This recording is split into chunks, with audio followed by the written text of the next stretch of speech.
Et oui, me revoilà pour un nouvel épisode de Made in USA pour cette élection sans fin. 2 semaines après le scrutin, Donald Trump refuse toujours de reconnaître sa défaite.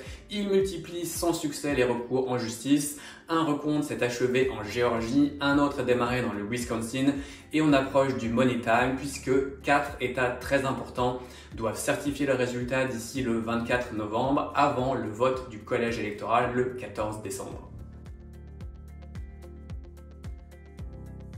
Le verdict est tombé jeudi après-midi en Géorgie, le recompte est terminé et la victoire de Joe Biden est confirmée avec un peu plus de 10 000 voix d'avance. Donald Trump va sans doute tenter de bloquer l'officialisation des résultats et c'est d'ailleurs sa nouvelle stratégie qu'on a vue lors d'une conférence de presse surréaliste de son avocat Rudy Giuliani. Après 32 défaites pour une seule victoire devant les tribunaux, les avocats de Donald Trump changent de tactique. Ils arrêtent de vouloir faire rejeter des bulletins de démocrates qu'ils jugent illégaux. À la place, ils vont faire pression sur plusieurs États pour bloquer la certification des résultats officiels.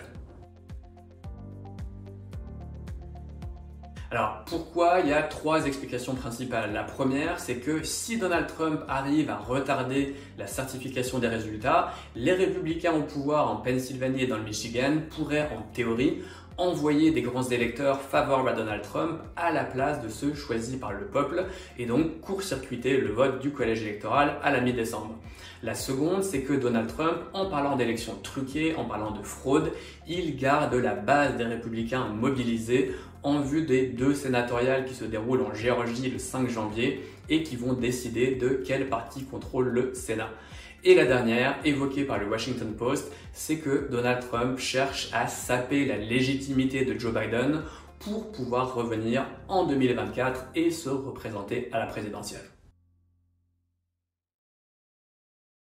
Alors la conséquence, c'est que tant que Donald Trump ne reconnaît pas sa défaite, la passation du pouvoir est au point mort, Joe Biden ne reçoit pas les briefings sur la sécurité nationale, la campagne de vaccination contre le Covid pourrait être en retard et l'ancien Chief of Staff de George Bush l'a rappelé, en 2000, après la bataille Bush-Gore, la passation du pouvoir raccourcie entre Bill Clinton et George Bush avait pu jouer un rôle dans les attentats du 11 septembre avec des services de renseignement qui ont sans doute raté des informations critiques. Donc pas uniquement une question d'ego, mais également une question de sécurité nationale. Voilà, le feuilleton continue, on se retrouve dans 15 jours pour, on l'espère, l'épilogue avec en attendant la semaine de Thanksgiving en petit comité à cause du Covid. Et donc je vous souhaite une bonne semaine ou un bon week-end.